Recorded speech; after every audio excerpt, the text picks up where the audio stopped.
These testimonials are representative of my or our experiences, but the exact results and experience will be unique and individual to each person. The information provided herein is not medical advice and is not intended to substitute for the advice of your personal physician or other healthcare providers. Welcome to The Beautiful Bag. This is your host, Leanne Hayden, cancer survivor, and more importantly, ostomy lifer. Each and every week, I'm going to be bringing a special guest or some inspiration for you and a few little stories along the way so that you can learn what life is like for us to be living in an ostomy and why we all think it's a beautiful bag. So listen in and let's get started. Well, hello, everyone, and welcome to this week's episode of The Beautiful Bag. I am your host, Leanne Hayden, and this week I am bringing you Amelia, who also is known as the Ostomy Dietitian on Instagram, and she's definitely got a story to tell. And one part that I love too, that her and I were just talking about, is she had met another person in an ostomy, Jessica, from listening to the podcast. So I want to talk about all those things, but Amelia, welcome to the podcast. Thank you so much. So I'm Amalia. I'm going to say Amalia. Okay. and I usually don't correct people because Amelia is my Starbucks name, but it is a unique name. So there you go. Love it. Thank you for having me here. And yes, I just met with Jessica a few weeks ago, and we did this fabulous photo shoot together of my ostomy. And it was the most wonderful experience. And I have you to thank for that, really. Well, you're very, very welcome for that. You know what, you're the one that listened to the podcast. You're the one that reached out to her. So congratulations to you for doing that, because a lot of people wouldn't take that into effect. Like they wouldn't say, hey, this person's right down the street from me, let me reach out to them. Maybe they want to be a part of something. So, and I apologize, Amalia. Yeah. I'm going to pronounce it right. I'm from Boston, so I have this accent that I'll drop A's and I'll forget vowels. So Amazing. I went to school in Boston, so I get it. So you get it. I love it. I love it. So why don't you share with everybody a little bit about your story? Because it's definitely a unique one, and I think it's important for them to hear. Okay, yeah, let me share a little bit about how I got to the point where I got my ostomy. So I have an ileostomy. I had GI problems probably my whole life. I mean, I did, but nothing major. You know, as a child, I was like this child that my mom would send me to people's houses with a list of foods I couldn't eat. But that didn't faze anyone. Like, she never took me to a doctor. She just said, okay, don't feed her these things. I'd have a vomiting or reflux or, whatever. And then when I was in college, I had an appendectomy, but that was, for the most part, the big things that I remember in my adolescence, childhood. But then in my early 20s, I started having a lot of GI symptoms. And I was with my husband now at the time. We were just engaged, and I just started actually my first job as a dietitian. This was 8 years ago. I was working clinical in an ICU with peds. Actually, my specialty was burn patients. It was a very high stress environment. And this is when my symptoms really took off. And I basically lived on the bathroom floor. I was passing mucus and blood and multiple bowel movements every single day. And no one really knew that this is what I was dealing with. My husband kind of knew at the time, but no one will really ever understand what that's like unless you've gone through it. And I was obviously advocating for myself in doctor's appointments, and I had tests done, but everything came back negative. I had sigmoidoscopy, I had endoscopy, and they just kept telling me this is all pelvic floor, rectal damage, but it escalated. And over the years, I had prolapse and fissures and fistulas, things that are not normal for just something, like pelvic floor weaknesses. So I lived that way, and I had to change my entire life to accommodate all of my symptoms. We left South Florida. I'm from Miami. My husband's Canadian. So we left South Florida after we got married. We decided we're going to live in Toronto. I don't know why a Miami girl thought that would be a good idea, but Welcome to the snow and the cold. yeah, we gave it a shot. I said, you know what? I did 5 years in Boston. I think I can hack this, but yeah, I couldn't hack it, but that's okay. So we went to Canada. I didn't work in the hospital because I was in the process of becoming dually licensed there as a dietitian. So I actually was working with a group of dietitians based out of Boston from Boston Children's. And that was my first introduction into GI nutrition. I worked with families who had kids with very severe food restrictions. And I loved it, but my condition got worse as we were living in Canada, and eventually I stopped working altogether. And I just had GI symptom after GI symptom. I felt like I was glued to my apartment. And when I went to a doctor in Canada, their healthcare system is totally different. They said, okay, you will get a call from a GI scheduling service in 6 months, which told me nothing because I don't, just getting a call doesn't mean I'm going to be scheduled. And that really scared me. And up to that point, it had already been several years of dealing with these same symptoms, and they were getting worse. The fistulas were worsening. The fissures were worsening. The amount of bowel movements I was having per day worsened. My husband and I traveled all over the country for alternate therapies. I did rectal Botox. I did it's physiotherapy to break up adhesions in your gut. I did that in St. Louis. We drove there. We did it in Virginia. We drove there. I was really trying to do everything they were telling me to do, but nothing was working. So at a certain point, and interrupt me if there's a question or anything. Yeah. But at a certain point, it just was too much. And we said, we're packing up and we're leaving Canada because I needed more specialized care. And so we decided, okay, we're going to take our time since they're telling me nothing is life-threatening. We're going to take our time with it and kind of travel south, spend a little time traveling. My husband and I, we really needed a break. But during those few months, we were in DC. We spent a month there. In Philadelphia. I just got worse and was being admitted in the hospitals in those cities. It was interesting. Wow. So, and all the different surgeons, all the different doctors, not surgeons, all the different doctors, all the different ERs appointments, all those different people that you saw, they weren't finding anything wrong at all. They kept diagnosing me with a rectal issue. They were like looking at this one area because that is what would eventually send me to the ER with such extreme pain. They didn't investigate more, and to be honest, I don't think they were invested enough.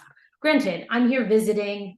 That made sense in those locations where I was, but I knew I needed a more comprehensive evaluation. So one day I woke up, I couldn't take it anymore. I decided that I really couldn't live my life like this. It wasn't that I just couldn't live my life. If I'm completely honest with you on this podcast, I decided I couldn't live in that situation. I gave up working. My husband and I at that time were undergoing 3 years of infertility. At that same time, we were also being seen by an IVF clinic while we were in Canada. We had 3 failed rounds of IUI, 1 failed round of Clomid and letrozole, forgot about that. And it was just too much. I didn't have a job.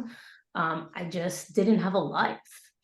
And I woke up one morning that we were traveling and I said, I'm leaving. I'm getting on a plane this week. I think it was the next day, and I'm flying to South Florida. I'm going home and I'm going to go find a doctor.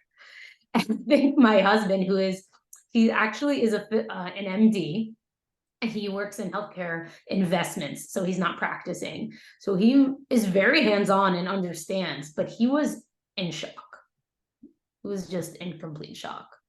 Now, was he in shock because he didn't realize how much pain and stress and pressure you were in at the time? Because 100% didn't understand the toll it had taken on me mentally, forget even physically. I was rearranging my life to make all the symptoms of my illness, work with my life. I'd wake up at 5 a.m. to spend 3 hours in the bathroom so that I could leave the house with him to do whatever we needed to do that day. He didn't know. He didn't know most of it. And that was my life. And he knew the other parts, right? Because it wasn't just the morning. Everything had a restriction. I was probably at that point, I could probably tolerate eating about 5 foods. Like 5 Wow. different types of foods. Wow. And when you're doing that for years on end, and you get used to it, and you just are living with the bare minimum, your expectations are very, very low. Very low. And that sticks with you for life. It does. It's amazing that things like that and the trauma on the body, like the book, the body keeps the score, right? The body knows what it's been through. Now, so you get on a plane, you're like, I'm done. I got to figure this out. Like, I can't do this anymore. So you go back to Florida. I flew back to Florida. My mom's still living here, and I stayed with her, and I went to Cleveland Clinic, which is in Weston, Florida. And little did I know that one of the most well-renowned colorectal surgeons is there. I ended up in one surgeon's office. He might have been a GI, may not have been even a colorectal. I can't remember now. And he was, again, very focused on my rectum and just the damage there. He's like, we're going to do surgery. We're going to do this procedure. We're going to fix it. And I was like, something in me was like, no. I ended up during that time needing to go there because my large intestine basically just stopped working. And they had to actually eliminate for me everything that was being backed up.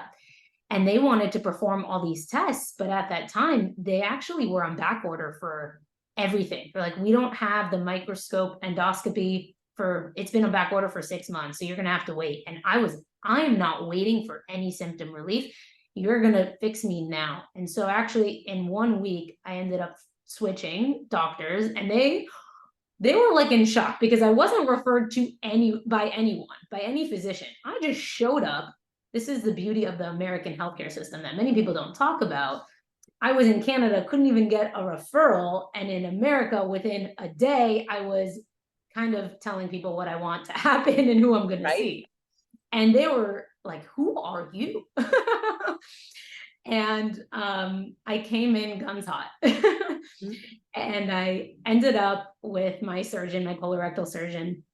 And I really owe him everything because he saw something in me that said, we're going to do this. We're going to create you a temporary ileostomy. And that's actually going to be the test. All these tests we want to order for you, they're not available. It's not fast enough. We're not doing it. This is the test. And we're going to see what happens. And for a surgeon to take a chance on me with someone who had no diagnosis, no chronic condition, no UC, no Crohn's, it was a big chance. And within a matter of 6 weeks of coming back to Florida from Canada, I was in my ileostomy. August 7th, I woke up, I had my ileostomy, and it was the first time I didn't have pain in 8 years. And despite the pain of surgery, I was like on cloud 9. Wow. So how did that cloud 9? Yeah. Like, how did that feel? Like, were you just shocked that there was no pain? So there was no pain after that surgery, period? I had abdominal and rectal pain gone, 0, nothing. Literally nothing. Obviously with the surgery, getting an ostomy surgery, there's many ups and downs. I was in the hospital for actually almost up to a month. I had to go back in. I had an G tube. It was a long recovery to get me to a stable place with the loop ileostomy. But as far as all the other pain I didn't even care about all those other things that were happening as a result of the ostomy per se. I was like, I don't care. And this was about what, 5 years ago? It was 5 years ago. This 5 years. 5 years. So now you have this temporary, you have the surgeon who's listening to you. What happens after that? Like, do you have a total colectomy now? Like, is it done? What happened was, so my story didn't end there. Obviously, I'm so excited. I'm like, I want to live life. I'm like, I'm ready to go. Right. This is my personality always. For better or for worse, that's just my personality. It's probably what got me through all those years. And my husband and I, we wanted to pick off where we left off in terms of starting a family. And I say we, I don't even know if it was totally we, it was me totally driving that, because he's like, let's just Wait a minute. yeah, take a minute. I was like, no, I'm good. I had 8 years of this. I'm ready. Having kids is so important to both of us. I come from a big family. He is very family oriented. If it was up to him, we'd probably have a football team. Right now we have 2 kids. But we'll see where it goes from there. But I wanted to continue pursuing that, and I wanted to work. I wanted to just leave the house and have a life. So a month after I had my surgery, I actually was readmitted for abdominal pain that was very confusing to me. It was on my birthday, September 7th, I'll never forget. And they did the test. I thought for sure maybe I had my first blockage, like something that I was experiencing that I didn't know what it could be, but it had to be related to the ostomy. And they're like, you're good. So they discharged me. They didn't find anything. They gave me some inflammatories. I went home. My husband took me out to a birthday dinner. I was like, okay, it passed. 2 weeks after that, to the day, I woke up with my first period ever at the age of 29. I never had a period ever my entire life. Another thing that was never investigated. Wow. And I did the math. It took me a while. I'm self-aware of my body, and I write certain things down, and I said, that's weird. And I looked 2 weeks ago, I had this abdominal pain. It was probably ovulation pain. Like cramps for the first time. Right. But because this was new to me, it was like going through puberty at 29 years old. And as malnourished as I was at that point in my life, right after 8 years of being malnourished, and then just having your ostomy, those first 3 months, it's a very critical time in your nutrition, and adjusting to dehydration, I still got a period. And that told me that whatever happened, whatever my surgeon did, was the right thing to do. Mm-hmm. And it fixed something. Something. Mm-hmm. Yeah. It definitely did. So we're done. We have a temporary ileostomy. You get your period for the first time. You want to have children. Wow, you've been through a lot. Without any real answers to why, but that's okay. Now you have 2 beautiful children. So something was working after. So now I'm assuming the doctor turned around and said, I'm assuming you decided, like, listen, this works. My body's better. Let's take out the colon. Let's close me up. Let me get on with my life. A few bumps along the road. I developed diversion colitis. If you don't know what diversion colitis is, a lot of people listening may not. It's basically a result of you being diverted. So once you divert your ostomy, and nutrition is no longer entering the large intestine, the cells in your large intestine are kind of pissed off, and they're like, where's my nutrition? Because those cells get nutrition from food that you eat, right? And they ferment bacteria. And as a result, I developed a version of colitis. I developed it so severely and so quickly after my surgery. It was a little odd, in my opinion, and my surgeons. But their surgeons are kind of like, okay, you have diversion colitis, we treat that. They didn't really think too much of it because I was diverted. It was a loop, which meant that my large intestine was intact, still in my rectum. But in the middle of still pursuing fertility, the day actually my husband and I said, okay, I just had this ostomy surgery. We did 1 round of IVF. It was successful. I got 1 egg. We said, we're not going to chance my new body that's functioning, to have a pregnancy. So we actually decided to pursue surrogacy. The very same day that we chose surrogate, that night I went home and I took a pregnancy test because I felt off. I was pregnant naturally. So the joke was on me. It was like, oh, you got colitis and now you're pregnant. You can't do anything about it. Wow. Yeah. There's a higher power that is using me as some kind of, I don't know, theater or something. Yeah, something. Wow. So now, what was the reaction of both of you when you found out you were pregnant? I think both my husband and I were relieved, because I was so like I said, I'm not used to all of the things that go along with having a normal menstrual cycle, like moodiness and just irritability and acting a different way. And eating chocolate. Yeah, all the things. And that's what triggered me to take a test, because I was like, I don't feel like myself. My husband was keeping a distance from me those few days. And I was like, something is wrong. And I remember I came home from work. At that time, I went to work actually with my husband making photocopies. I did that for like 6 months. And it was the most fulfilling job I've ever had, because it was the first job I had after not working for so long. We came home from this job together, and I took this test and I threw it at him. I was like, I knew something was wrong. I'm not usually like this. And he was like, oh my God. And we didn't take a single moment of that for granted.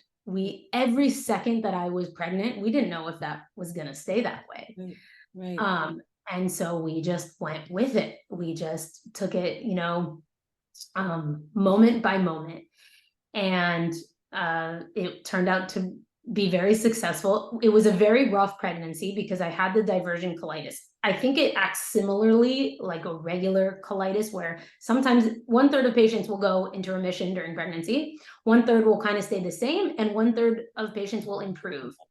So mine worsened dramatically. And I didn't even know how bad it was until I actually delivered, and then it got even worse.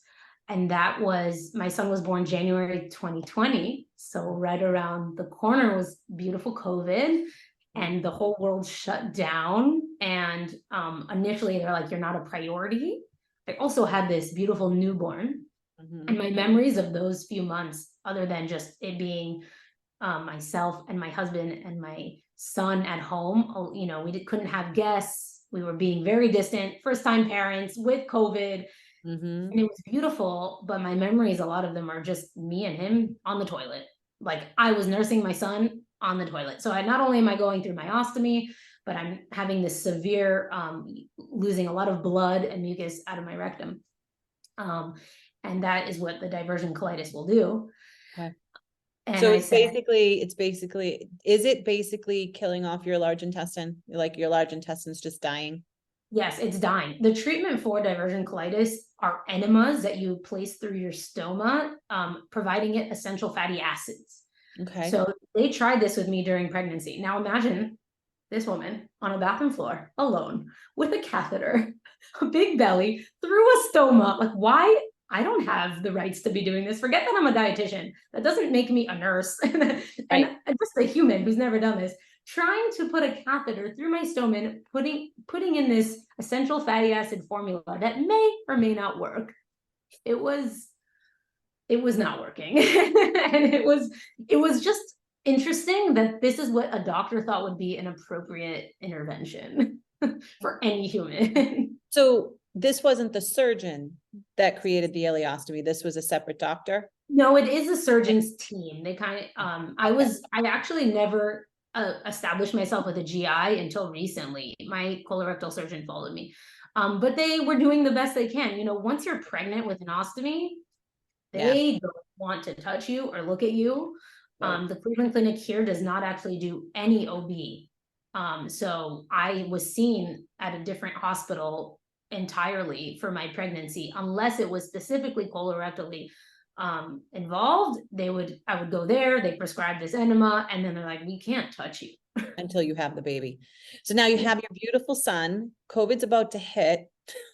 Yeah. I have the colitis. You have colitis. So now what happens? So I knew I wanted to proceed with a total proctocolectomy, which again, it seems like a very extreme procedure to have without even a diagnosis, when technically they could reconnect me and then try to reevaluate me. I was never going back. I knew from the moment I woke up with my ostomy, the year prior or a year and a half prior, that was never going to happen. So I couldn't live with the diversion colitis. I wanted to take it out and move on with my life. Many lessons I learned throughout my ostomy journey were that there's never a moment where you're really moving on from having an ostomy. Having an ostomy in itself is going to give you different symptoms, different scenarios that you are going to end up back in the hospital. It's just a fact.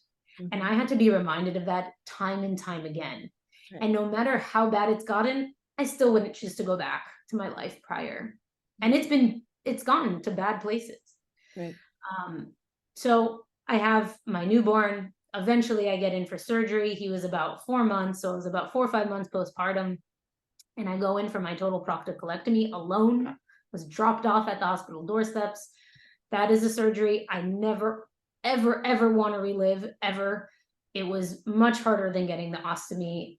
Nothing to do with the ostomy, but it has taking out the rectum and getting a Barbie butt is the most painful thing I've ever experienced. I'd rather have 5 more kids than ever. I'll have 1,000 more children than ever do that. Yeah, you can't sit. It's not like you can sit on a donut and let it heal. You've got to sit sideways. You have to be really careful. You can't do I came out with a catheter. I couldn't urinate by myself for over a month. I had to self-cath. And I think, pain is very much in your, as much as it is physical, it's associated with all the things that go along with your life at that time. Being alone in a hospital. Imagine trying to get help when you cannot move after that surgery and you have any reason for needing a nurse and you're alone. Right. And nurses don't want to be around patients at that time during not that. COVID. They were like very minimally involved. And then being separated from my son, which were really the pivotal moments in my health journey, were the fact that my kids happened at the same time, which I think pulled me through, but also made every moment that I was separated from them make the physical manifestation feel 1,000,000 times worse. You're probably right. Because it's a lot, the physio and the mental, they go hand in hand, right? And they always talk about that gut-mind connection, all of it. And I can't imagine being separated from my baby who is 5 months old and being in a hospital through COVID to get this procedure done. And how long were you in the hospital? I actually, for the proctocolectomy, it was probably like a week plus, maybe 10 days. But it was an at-home recovery, which was really long. Right. And then the back and forth of working out the whole bladder situation, which a lot of people don't talk about it. I actually shared something about this on my Instagram yesterday because I've seen a large push by Coloplast with regard to their self-catheters. Yep. A lot of people don't talk about this, but when you have your large intestine removed, you're removing a supporting structure and all your organs are going to shift. Your female organs, your bladder, they're going to tilt and they're going to shift. And that was never mentioned to me before the surgery. A lot of women I've spoken to have said they were given no warning, and that will affect how you menstruate, how things pool inside of you, and it will affect how you go to the bathroom. I still cannot urinate exactly in the same way I did prior to. Like I can't just sit down on the toilet and it comes out passively. It's complicated a little bit, and that's because of the way I think my bladder tilted back. Right. After the procedure. Right. And they don't talk about that because again, even if they take part of your colon or all of your colon, things are going to fall. Again, like you said, there's a supporting structure. There's parts of your body that were there. The rest of your body doesn't know how to handle it, and they'll readjust, they'll move around. So we have the surgery, you finally get through your, your colectomy, and you have a newborn, you're home. Yeah. How is it now? Once you get through all the, I'm so happy. I'm cruising with my babe. It's just us. We're living in this COVID bliss where my husband is like, not many people who are working full time get to stay at home forever. At this point, you think it's forever. So of course and I'm like, okay, what's next? I want another baby. And I'm not going to wait for another 5-year miracle. right? Okay. So my husband is like, okay, whatever you want. And I had this egg that we had retrieved during our only round of IVF. And at that time when I did IVF, they said, you need to do more rounds. Anyone who's been through fertility treatments kind of knows the game of these clinics. I have the most amazing doctor. But that's just they want to save you from having to do it multiple times. So they're like, let's get more eggs. But I said, no, I'm not doing that again. I've been through a lot. I'm so grateful that I have my son. I have this egg, we're going to try it. But if it doesn't work, I'm okay. I'm good at this point in my life from putting myself under any more treatments and hormones, whatever. So we go in, we do the transfer. On my son's first birthday, I got my first positive pregnancy test. Oh, yay. That was my second son. So my boys, I've got 2 boys. They're 18 months apart. I don't think we ever thought that would happen. But a blessing. Everyone tells me that we have twins, but we did it the hard way. Yeah. Because they're like so close, but they're not. So it's hectic. I don't. And that pregnancy was very, very hard with my ostomy. I still, interestingly enough, my surgeon when he did my proctocolectomy, he left me with a loop style stoma. So they will do this. Well, they'll leave the loop, meaning that there's 2 holes, but really behind one hole, it's an end. So there's nothing connecting, right? Because I no longer have a large intestine. So that's kind of what I had during my pregnancy. It was a hard pregnancy. I had blockages. I got really cool images of my son because they had to do MRIs, which they don't traditionally do while you're pregnant. Those images of my son inside of me are so cool. I put them in this baby book. And he came premature. He was 34 weeks. Yeah. So he was a NICU baby, and that was very challenging for me. Like I said, every notable hard moment in my life has always been dictated by moments where I've been separated from my children. Despite everything I had endured, the worst moment I would say in my entire life was going home without my baby when he stayed in the NICU. But I was overall very, very grateful because he was just a grower and feeder, which means he had no issues breathing. He just needed to be fed. One funny bit in this story is that I produce, with everything my body doesn't do right, it produces a lot of breast milk.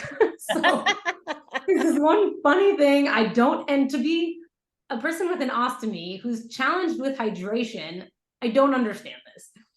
So I told myself, with the struggles I dealt with my first son, trying to stop milk production prior to my proctocolectomy, I said, I'm not going through that again. So it either is going to be a smooth transition or we're just going to use formula. But given my knowledge as a dietitian and working in pediatrics, the day that my son was born, that my water broke, I was going into my toddler's room to pick him up out of the crib. I picked him up out of the crib and there it goes. But my water breaks. He looks at me, he goes, Mama, pee-pee. What are you doing? Go to the bathroom. And it was my husband's birthday. They're born on the same day. And I go into his room and I tell him, hey, how would you like to have a son on your birthday? He thinks I'm joking. But that moment that it happened, I knew that I was like, I'm going to be on this long haul with breastfeeding, or at least pumping milk, because breast milk in a preemie is 1,000 times more important than a full-term baby, because they're at higher risk of developing GI conditions. And so I just knew, I was like, okay, throw the pumps in the car, we're going to the hospital. That's literally what I said to my husband. And he came and I pumped breast milk, and I actually had a very different experience this time with my second son. Because I had to stop nursing with my older son, I really wanted to try. It was important for me, just personally, to see how long I could do it. Just like with being pregnant, I didn't take it for granted. I didn't take that gift for granted either. I actually donated breast milk for 18 months and I fed the neighbor's baby because I produced so much milk. But every single day that I was able to produce milk was to me like a gift. It was, and I didn't, like I said, didn't take that for granted.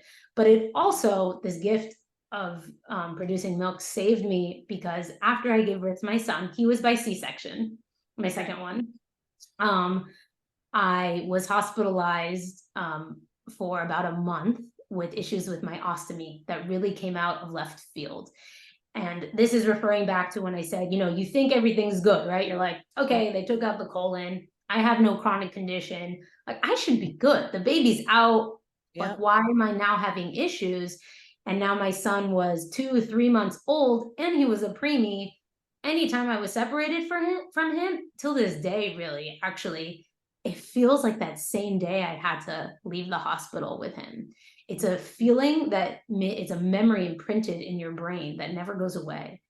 So it was really hard. And I thought at the time I was catching viruses from my older son who's in preschool. But I was taken by ambulance several times. They couldn't figure out what was going on. They realized that I had scar tissue built up and needed to have a revision of my ostomy. Again, another surgery with a baby at home. And I was devastated. But every time I went to that hospital, even when I was picked up by ambulance, you know what came with me? That The pump. baby. Oh, the pump. The pump. The pump. Yeah. And Yep. people started to know me at readmissions. I even at one point lent my pump to one of the nurses who forgot some of her tubing at home. And people started to know me as the girl comes and pumps gallons of breast milk during her hospital stay. Yep. But just being able to do that really helped keep me connected to my son at home. And also there's like this hormonal component. Every time you breastfeed, there are very good happy hormones and dopamine happening in your brain that really help you. Right. So I had the surgery. It went really well. They turned my loop into a proper end. And that was my very last surgery with my ostomy. That was in December 2021. And I haven't had a surgery since, which for me is like a huge accomplishment.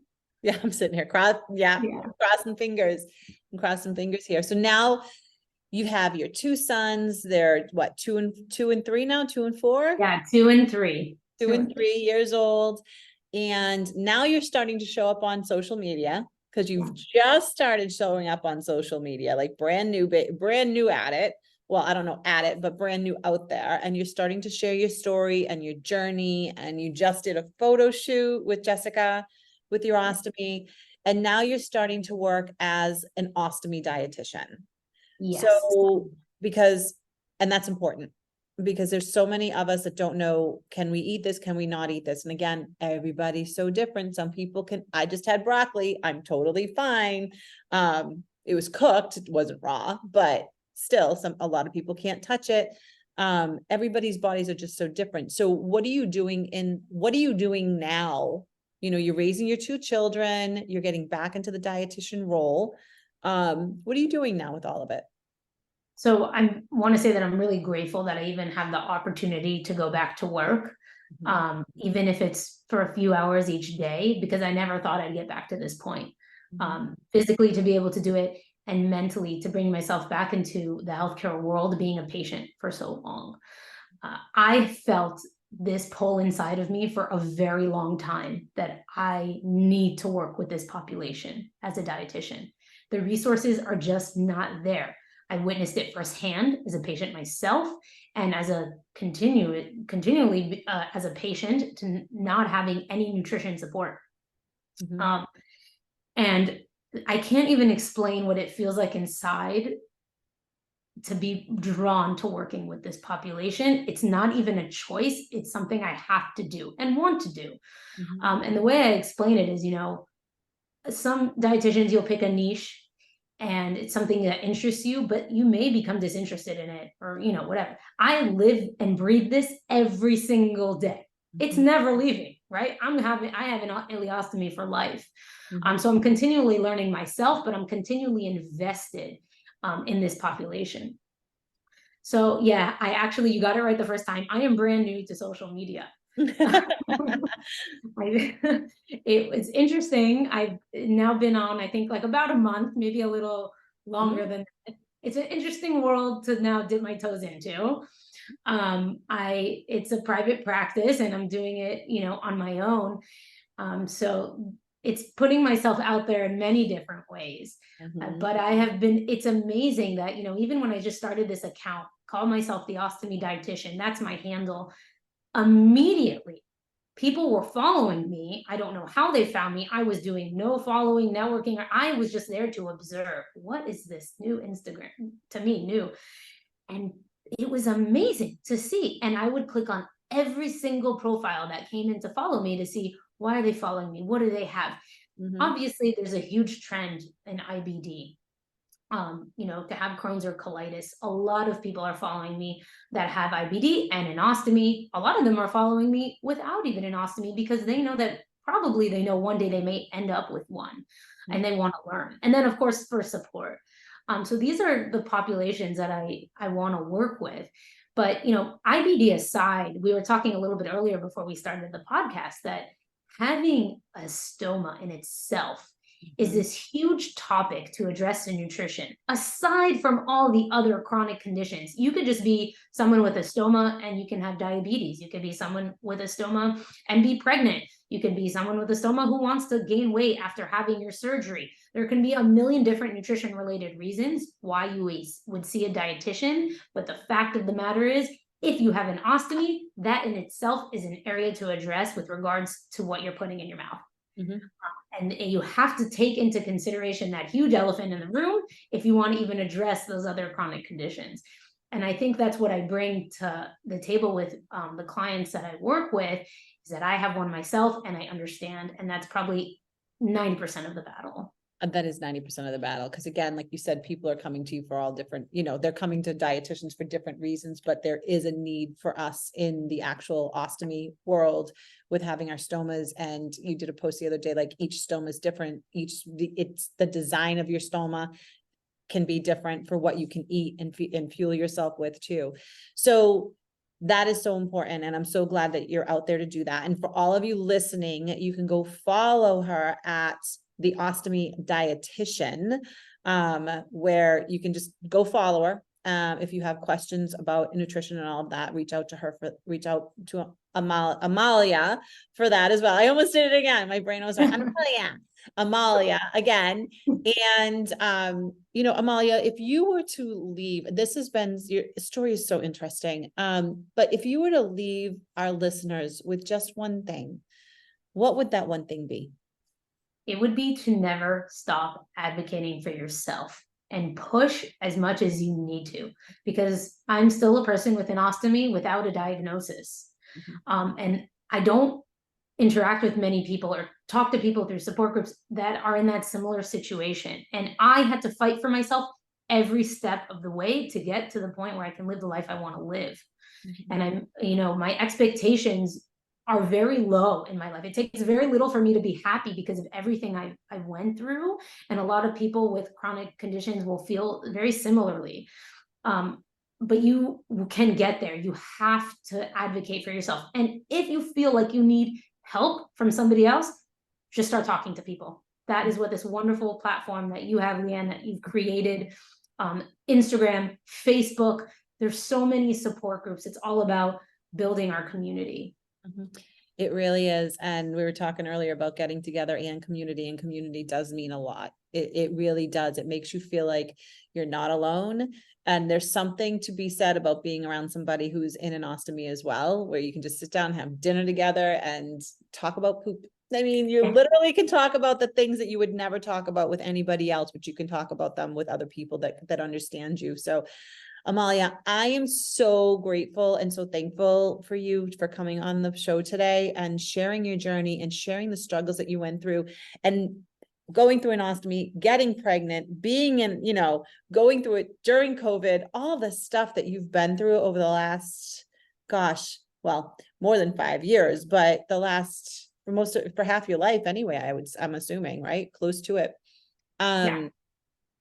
Thank you again so much for being here with us today. And guys, again, go follow her on Instagram at the Ostomy Dietitian. I'm going to say that again, the Ostomy Dietitian. We're not going to have anybody else on Instagram with that handle. That's true. Thank you so much for having me, Leanne. Oh, you're so welcome. You're so welcome. Thank you so much for joining us this week. If you enjoyed this podcast, get the behind the scenes at leannehayden.com/ostomy updates. And also, if you found this episode encouraging, please screenshot it and share it on Instagram. And don't forget to tag me and also the person who was on the episode with me. I occasionally will do special gifts for anyone who does do a screenshot and share it on Instagram or in your stories. Also, lastly, please go to Apple or Google, rate, review, and subscribe to this podcast to keep up with them every single week. I enjoy you guys. Thank you so much for being here.